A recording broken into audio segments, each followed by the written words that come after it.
Bueno, para empezar, y solamente para empezar, vamos a hablar de Hemingway. Y vamos a hablar mal de Hemingway. Mitad para honrar a nuestro amigo Jorge Dorio. Yo soy admirador de Hemingway y Dorio no. Pero bueno, por quien dobla las campanas no está mal, Jorge. No, pero es una frase de John Donne y no de Hemingway. Sí, bueno, pero él dice que es de John Donne. Sí, claro. No bien empieza el libro, lo dice. Sí. Pero bueno. Voy a contar algunas cosas que contribuyen a su descrédito, no al suyo, sino al de Hemingway. Bien. Por ejemplo, que era propenso a los accidentes. La lista de accidentes de Hemingway a lo largo de su vida es impresionante. Voy a pasar revista a algunos. Cuando era una criatura se cayó con un palo en la boca y se arrancó las amígdalas. Las amígdalas no, las amígdalas. Pero imagínese con un palo en la boca, claro, suelo pronunciar mal. No podía pronunciar. Fea infancia, sí. Se enganchó un anzuelo en la espalda. Se lastimó boxeando. En 1918 fue víctima de una explosión en la guerra. Se cortó la mano al atravesar con ella una vidriera. Le pegó una vidriera, atravesó el vidrio y se cortó. En 1922 se quemó con un calentador. Se cortó caminando sobre vidrios rotos. Su propio hijo le lastimó la pupila del ojo bueno, porque tenía uno que era malo. En 1928, borracho, confundió la cadena de la claraboya con la del inodoro, tiró y se le vino la claraboya encima y casi se muere. En 1929 se desgarró el músculo de la ingle, lo hirió un caballo desbocado y se rompió el brazo en un choque.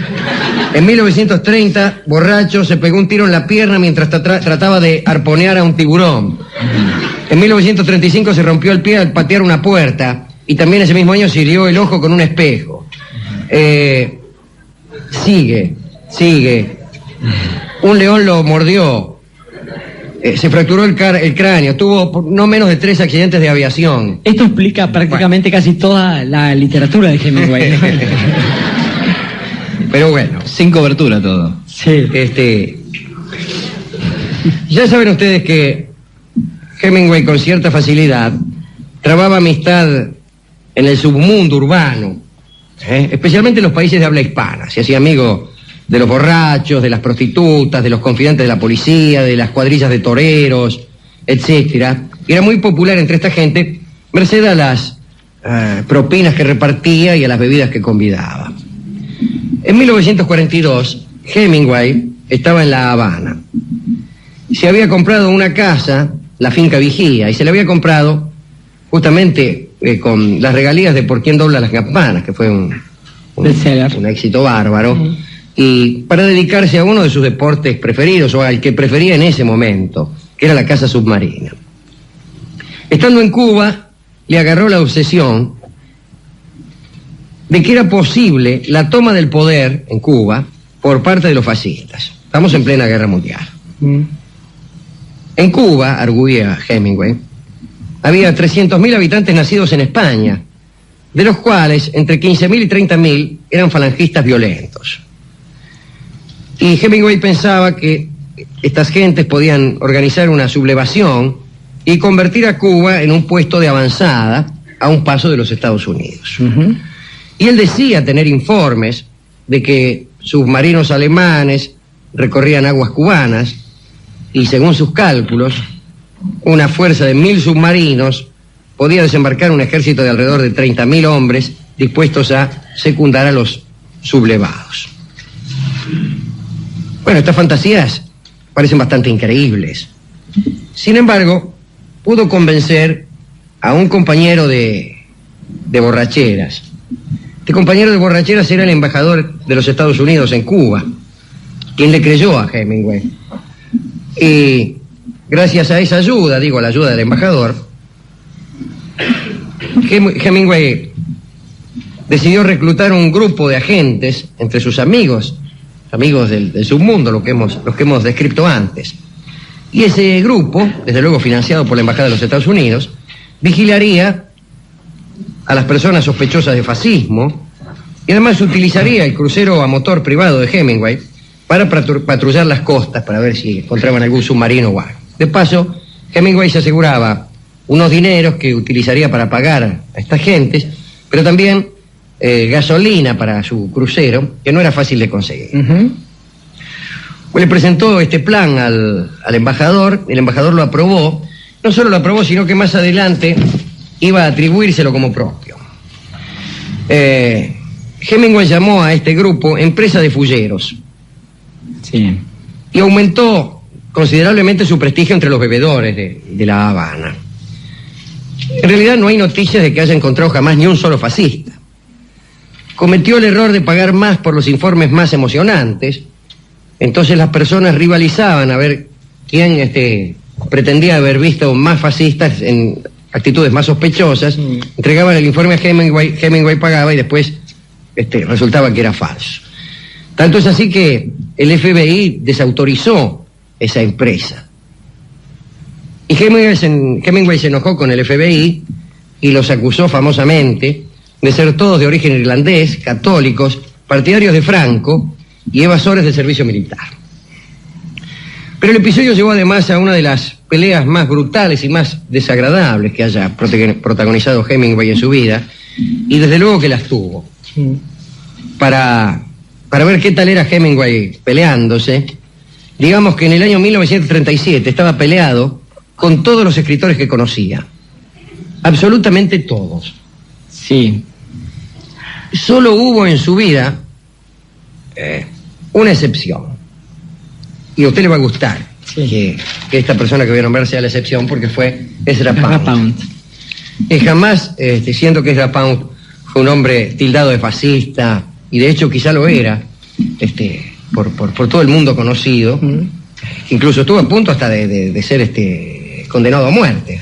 Hacía un programa en radio que se llamaba Aquí habla Radio Roma, a favor del régimen de Mussolini, pero sobre todo en contra del régimen de los Estados Unidos, ¿no? De la gente de Roosevelt y esa... Bueno, jamás atacó Hemingway a Ezra Pound. Sí le voy a contar después la pelea con John Dos Passos, pero digamos que difamó bastante a Scott Fitzgerald. A Eliot. A Eliot también. Y a Eliot también, que era el amigo de Pound.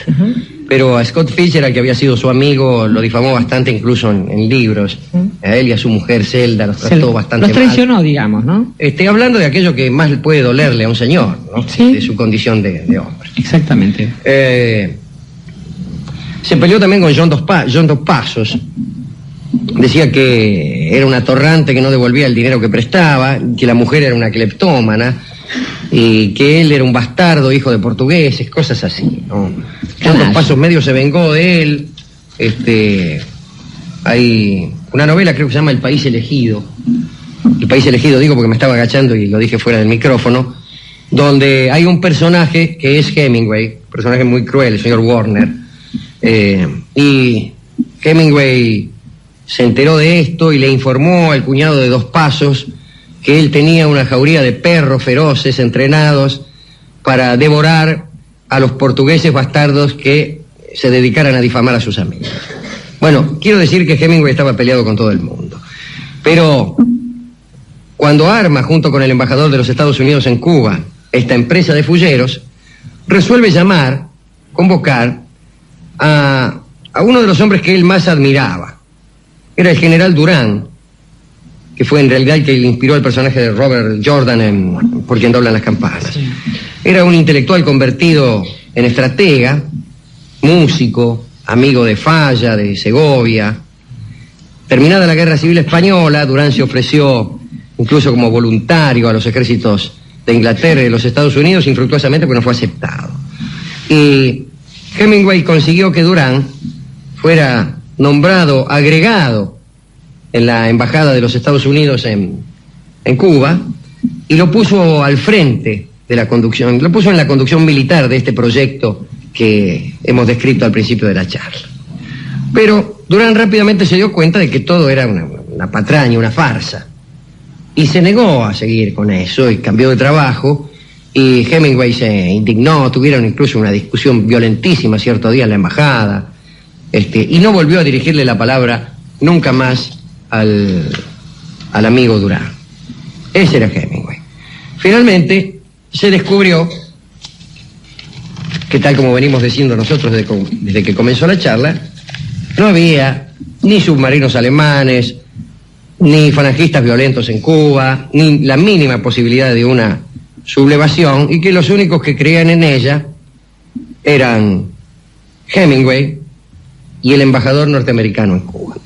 Hemingway siguió en Cuba. Ustedes saben que se suicidó finalmente. Lo logró al final porque intentó varias formas de morirse, sí, y no le salía, ¿no? Ni siquiera eso le salía. Pero bueno, le alcanzó a salir después de esta época de decadencia un último canto de cisne, que fue El viejo y el mar, que es un libro que no está mal. Sí.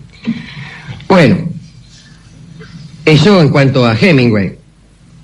Mientras que el embajador norteamericano en Cuba fue designado en otro destino. Y justamente allí donde fue designado este embajador norteamericano en Cuba, aparece en las filas del ejército un coronel que empieza a dialogar con los obreros. Había caído un régimen basado en el fraude y se avecinaban las primeras elecciones limpias que iba a tener ese país en muchísimo tiempo. Hubo radicales honestos, o por lo menos bien intencionados, como Amadeo Sabatini, que no lo escuchan a este coronel, a quienes este coronel convoca para intentar alguna maniobra nacional, por lo menos, diciendo, bueno, caramba, si hay un partido aquí nacional de larga estirpe es el radicalismo, y esa gente del radicalismo no lo escucha. Se forman en ese país dos frentes, uno con este coronel y algunos partidos pequeños, y otros por partidos tradicionales, a los que apoyaba este embajador cuyo destino anterior había sido Cuba. Amigo de Hemingway, digamos. Y este embajador, el amigo de Hemingway, el que lo había ayudado a hacer ese ejército de borrachos para buscar fascistas en Cuba, no era otro que Sproul Braden, Braden si ustedes quieren, claro, pero Braden para los muchachos. Y el coronel era Juan Perón, y el país era la Argentina. Y este coronel gestó además una pueblada, en un día como de hoy, la cual hoy se cumple un oscuro y casi imperceptible aniversario. De modo que hemos principiado hablando de Hemingway, un gran escritor, a veces por lo menos, que no elegía bien a sus amigos. Ajá. Seguimos hablando de un embajador que entraba en cualquier delirio. Y que no elegía bien a sus enemigos. Sí.